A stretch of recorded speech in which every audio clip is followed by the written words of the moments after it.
LatinView was made possible through generous support from the following organizations: Source One Management, American Facilities Services Group, the National Hispanic Business Information Clearinghouse, and Western Union.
Was made possible through the generous support of the following.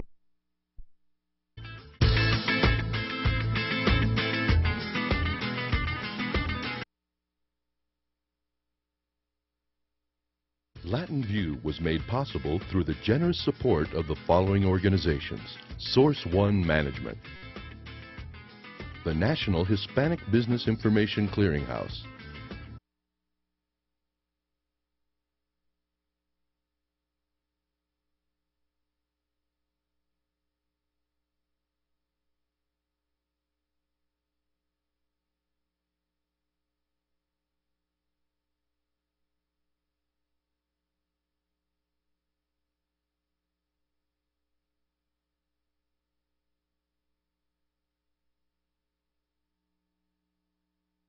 LatinView was made possible through the generous support of the following organizations: Source One Management, the National Hispanic Business Information Clearinghouse, and Western Union.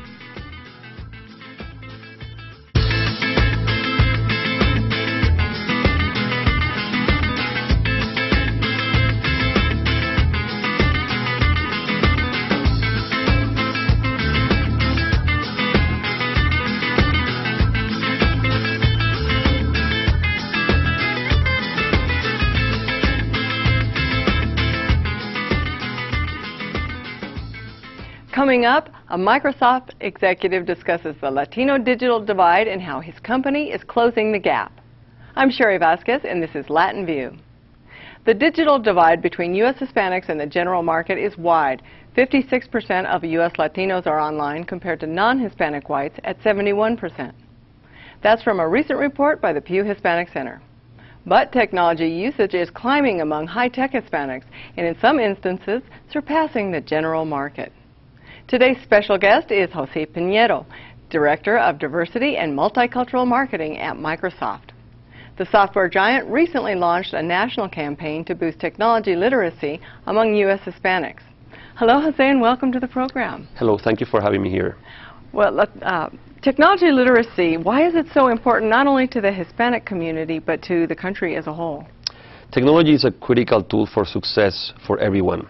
We live in a world where competition is fierce. Companies and people, they have to look for the best opportunities, and we see technology as a way to empower people to do their best. So if people want to remain competitive, if they want to achieve greater success, we think technology is critical for that.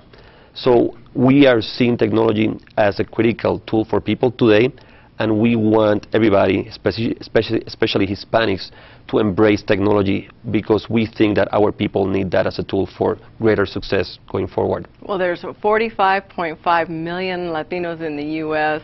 Why is this such an attractive market?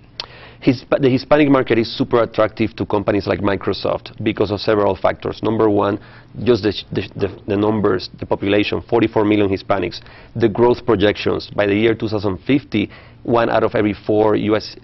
citizens will be Hispanic, plus the purchasing power. It's a core group, and it's growing at a rapid pace. So if companies want to succeed in the marketplace, they need to find ways to win the hearts and the minds of the Hispanic population. It's about 15% of the U.S. total population. Also, age is an important factor. Latinos tend to be very young.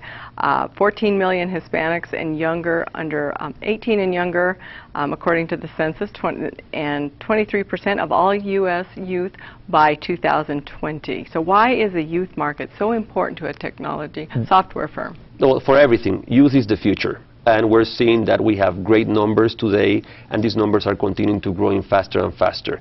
Companies are getting very smart about how to take a look at the Hispanic market, and they know that they need to win those consumers early on in the game. If we wait 5, 10 years from now, it would be hard. People will already have made their choices. So if you look at just growth projections, the fact that we are younger, the fact that we continue to have bigger families, it's a fantastic market for any company. Now let's discuss some of the reasons for the digital divide. According to a study on Hispanic consumers and technology by Forrester Research, language preference is a key indicator. Now, why is language preference so important when considering technological tools?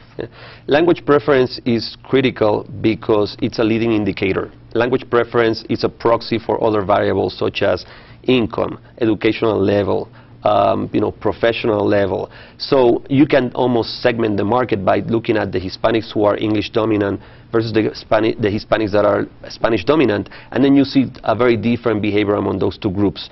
And it's interesting to note that some Hispanics are ahead of the curve in technology. The ones who are English dominant, who are college educated, they are leading the way in terms of using technology, using mobile phones, texting, chatting, downloading music, downloading videos. But then you have a different segment of the Hispanic population where people are not that comfortable with technology, and that's a segment that we really need to take care of super fast, because those people have not embraced technology, and our fear is that if they don't embrace it, they may not be able to compete and they may fall behind. And language preference also points to the time spent in the United States by generation. So how do you target these first generation Hispanics? Yes, so you have to use very different approaches depending on which portion or which segment of the Hispanic population you're targeting to. And that's where marketers have to get very, very focused and very strategic, because you need to drive the right messaging in the right language with the right consumer insights. So for example, if we're talking about first generation Hispanics, those are predominantly Spanish speaking. They also are a little bit more afraid of technology, so you have to start at an earlier, at an earlier level of understanding. You need to make sure that when they see marketing communication, when you do seminars, that they see themselves reflected in the content, and that they feel that we're talking to them directly in meaningful, relevant, and respectful ways. You need to make sure that you also respect and acknowledge their cultural heritage.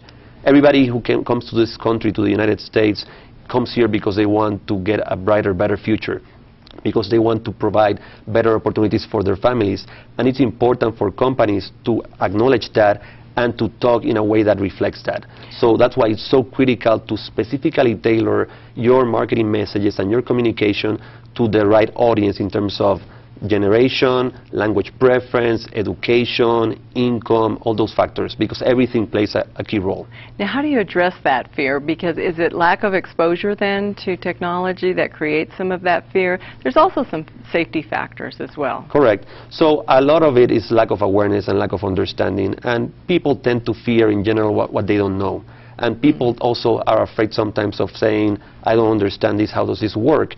So we have to make it easy for people to get into a learning curve. And we do that by showing how they can embrace technology and bring it into their everyday life in things as simple as the mobile phone, or as working first with a computer, with the operating system, or with an application. And you have to make it fun, and you have to make it easy, and people need to see success step by step, so they feel more comfortable, that confidence level grows,